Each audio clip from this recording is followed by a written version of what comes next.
बहुत बड़ी क्षति हुई है, मुकेश सहनी जी के को व्यक्तिगत क्षति हुई है। अपहरण हो रहा है, आम दिन मर्डर हो रहा है, चेन स्नैचिंग हो रही है, गाड़ियाँ उठा ली जा रही हैं। मुकेश सहनी के पिता की हत्या हुई, इसलिए जो है बीजेपी हेडलाइन मैनेजमेंट करना चाहती है। वो अधिकारी और ठेकेदार के सामने हाथ जोड़ते नजर आए। अब शायद उनको पुलिस महकमे के लोगों के सामने भी हाथ जोड़ना पड़ेगा। 2005 से 10 के बीच नीतीश कुमार ने अच्छे से लॉ एंड ऑर्डर की स्थिति को संभाला। किसी भी इलाके में आप जाकर लोगों से पूछिए, तो वो आपको बता देगा कि कहाँ पर इस तरह के इलीगल आर्म्स मिलते हैं। जो लॉ एंड ऑर्डर है बिहार का, वो बिल्कुल चरमरा गया है, ध्वस्त हो गया है। लगातार क्राइम का ग्राफ बढ़ रहा है। हर दिन कहीं न कहीं मर्डर हो रहा है, दिन दहाड़े गोलियां चल रही हैं। मनोरमा ग्रुप, जो सोचता है वो करता है। नमस्कार, आप देख रहे हैं न्यूज हाट। मैं हूं कुमोद कुमार। आज सुबह एक बुरी खबर आई। आज वीआईपी सुप्रीमो मुकेश सहनी के पिता की दरभंगा में गला रेत कर हत्या कर दी गई। उनके सब छत विछत पड़े हुए थे। इसको लेकर तमाम जो पार्टियां हैं एक दूसरे पर हमलावर है। राजद कह रही है कि सुशासन की सरकार कहाँ गई नीतीश कुमार की। बीजेपी और जदयू की जो सरकार है उनको इस्तीफा दे देनी चाहिए। इसी मसले पर हम ज़्यादा बातचीत करेंगे पूर्व डीजीपी और कांग्रेस नेता करुणा सागर से। सर, कैसे देख रहे हैं लगातार बिहार में लॉ एंड ऑर्डर की स्थिति खराब होते जा रही है? आप तमिलनाडु के डीजीपी रहे, कैसे देखते हैं? कुमोद जी, सबसे पहले तो मैं मृत आत्मा को श्रद्धांजलि देता हूँ और भगवान से प्रार्थना करता हूँ उनकी आत्मा को शांति मिले, उनके परिवार को इस दुख को झेलने की शक्ति मिले। जी। और मैं मुकेश सहनी जी को और उनके परिवार को विश्वास दिलाना चाहता हूँ कि बिहार की सारी जनता इस दुख में उनके साथ है, इस दुख की घड़ी में उनके साथ है। और हम सरकार से मांग करते हैं कि इस घटना की जांच, इस दुर्घटना की जांच के लिए एक एसआईटी का गठन हो, जिसमें किसी सीनियर अधिकारी को जिम्मेवारी दी जाए और टाइम बाउंड ढंग से इन्वेस्टिगेशन करके जो भी दोषी है उसको कठोर से कठोर सजा मिलनी चाहिए। और देखिए, जैसा आपने अपने ओपनिंग रिमार्क में कहा कि ये बहुत बड़ी क्षति हुई है, मुकेश सहनी जी के को व्यक्तिगत क्षति हुई है, लेकिन ये राज्य के बारे में क्या बताता है? अगर इतने बड़े नेता के पिता की इस तरह से हत्या हो सकती है, तो आम जनता की सुरक्षा को कौन मुहैया कराएगा? आम जनता अपने आप को क्या सुरक्षित महसूस करेगी? और जब से ये डबल इंजन की सरकार आई है, लगातार क्राइम का ग्राफ बढ़ रहा है। हर दिन कहीं न कहीं मर्डर हो रहा है, दिन दहाड़े गोलियां चल रही हैं, मार्केट्स में गोलियां चल रही हैं, कॉलोनीज में गोलियां चल रही हैं। तो अ, ये जो अभी सरकार है, इसका लॉ एंड ऑर्डर के ऊपर जो कंट्रोल होना चाहिए वो खत्म हो गया है। और जिस तरह से मुख्यमंत्री जी का हाव भाव दिख रहा है, पहले वो अधिकारी और ठेकेदार के सामने हाथ जोड़ते नजर आए। अब शायद उनको पुलिस महकमे के लोगों के सामने भी हाथ जोड़ना पड़ेगा, क्योंकि उन्हें तो अब काम करने का एक ही तरीका समझ में आता है कि हाथ जोड़ के और लोगों से विनती करो कि भाई आप अपना काम अच्छी तरह से कीजिए। सर, 2005 की बात की जाए, जब अभयानंद डीजीपी थे, उस टाइम लॉ एंड ऑर्डर की स्थिति बहुत अच्छी थी। लोग भी इसका उदाहरण मानते हैं कि जब 2005 से 10 के बीच नीतीश कुमार ने अच्छे से लॉ एंड ऑर्डर की स्थिति को संभाला। आप कैसे देखते हैं? आप डीजीपी रह चुके हैं। क्या सरकार जैसे 2005 से 10 के बीच लॉ एंड स्थिति के लेकर जो है सुधार किया, उसको क्या कंटिन्यू नहीं रखा जा सकता, या फिर सरकार को जो है अपराधी चुनौती दे रहे हैं बार बार? देखिए, इसके बारे में जैसे आप लोग कई बार बोलते हैं कि सूत्रों के हवाले से ये खबर मिली है। मैं एक उदाहरण देता हूँ, एक बात जो मेरी हुई थी पटना के एक बहुत ही सीनियर जर्नलिस्ट हैं, जो पहले खुद क्राइम रिपोर्टर थे, आज बहुत बड़ा डिजिटल चैनल भी चलाते हैं। जी, तो जब वो भट्टी साहब आए थे, जी, तो भट्टी साहब के बारे में उन्होंने बहुत अच्छी स्टोरीज़ की थी और उनकी पहले की कहानियाँ सुनाई थी।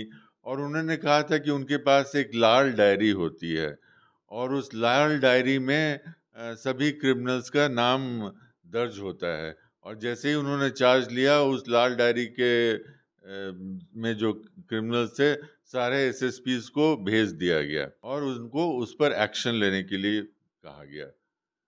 कुछ महीने बाद जी, जब हमने देखा कि क्राइम का ग्राफ कहीं से कम होता नहीं दिख रहा है, जी, तो हमने उन्हीं पत्रकार महोदय से पूछा कि भाई क्या हो रहा है? आप तो बोल रहे थे कि भट्टी साहब बहुत ही इफ़ेक्टिव साबित होंगे। जी, तो उन्होंने कहा कि मेरी भट्टी साहब से व्यक्तिगत रूप से बात हुई है और वो बहुत दुखी हैं। जी, वो कह रहे हैं कि मुझे फ्री हैंड नहीं दिया जा रहा जी, है। तो देखिए, पुलिस का महकमा, चाहे वो तमिलनाडु का हो या बिहार का हो या उत्तर प्रदेश का हो या महाराष्ट्र का हो, उसकी ट्रेनिंग एक तरह की होती है, जी, कानून एक ही है और वो प्रोफेशनली काम करना चाहते हैं। जी, लेकिन हमेशा ज़रूरत पड़ती है पॉलिटिकल विल की, जो सरकार की नीयत क्या है और सरकार कितना गंभीर है इस मामले में। क्योंकि ये जो सिस्टम है वो एक इंस्ट्रूमेंट है और वो इस पर डिपेंड करता है कि आप उसका इस्तेमाल कैसे करते हैं। तो जाहिर ये है कि आज ये जो डबल इंजन की सरकार चल रही है, अब किन कारणों से वो पुलिस महकमे को फ्री हैंड नहीं पा रहे हैं, जी, वो तो मुख्यमंत्री जी बताएंगे कि वो गृह मंत्री भी हैं और पुलिस महकमा सीधा उनके अंदर काम करता है। उनके ऊपर क्या दबाव है, क्या राजनीतिक दबाव है, क्यों ऐसा नहीं कर पा रहे हैं, इसका जवाब तो वो दे पाएंगे। लेकिन मैं ये कहूँगा कि ये बहुत दुर्भाग्यपूर्ण घटना है और जब ऐसी बड़ी घटना होती है, तो ये डिबेट होता है। वैसे रोज़ अखबारों में घटनाएँ इस तरह की छपती हैं, लेकिन डिबेट नहीं होता।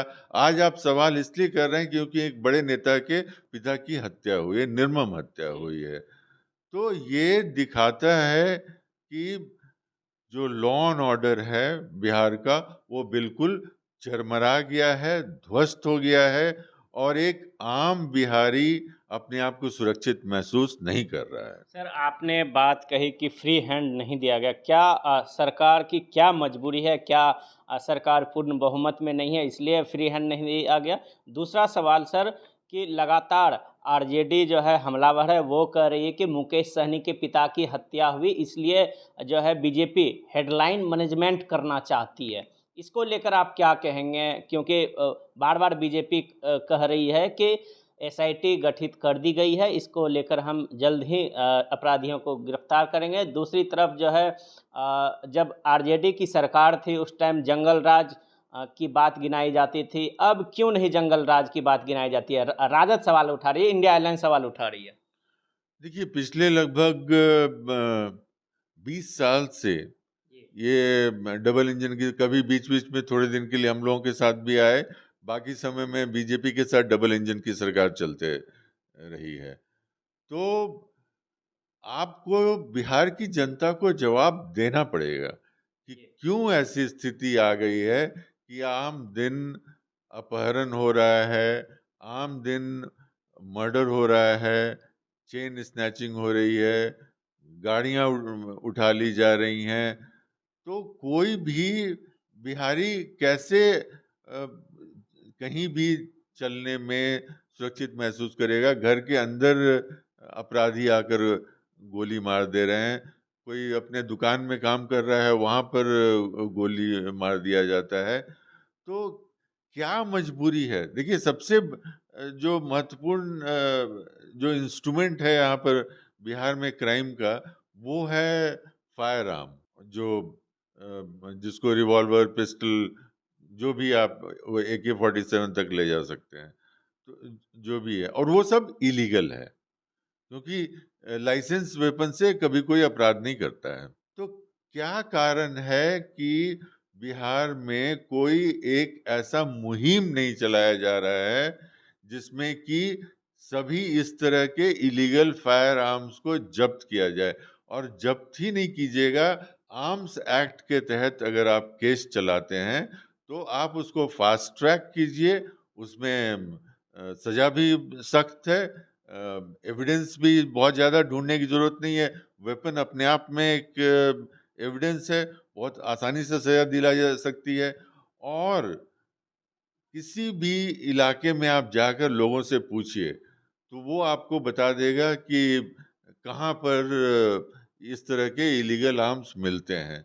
तो अगर आम लोगों को ये बात पता है तो पुलिस को कैसे नहीं पता है, उस थाने के SHO को कैसे नहीं पता है, वहाँ के SP और SSP को कैसे नहीं पता है? तो इससे लगता है कि कहीं ना कहीं इन सब लोगों को राजनीतिक संरक्षण प्राप्त है, और इसीलिए पुलिस महकमा जिस खुददारी के साथ काम करना चाहिए वो नहीं कर पा रही है। सर, एक चलते चलते एक छोटा सवाल, छोटा ही जवाब दीजिएगा। सर, यदि नीतीश कुमार आज ही बख्शी साहब को ऑर्डर फ्री हैंड दे दिया जाए, क्या अगले 10-20 दिनों में स्थिति सही हो सकती है?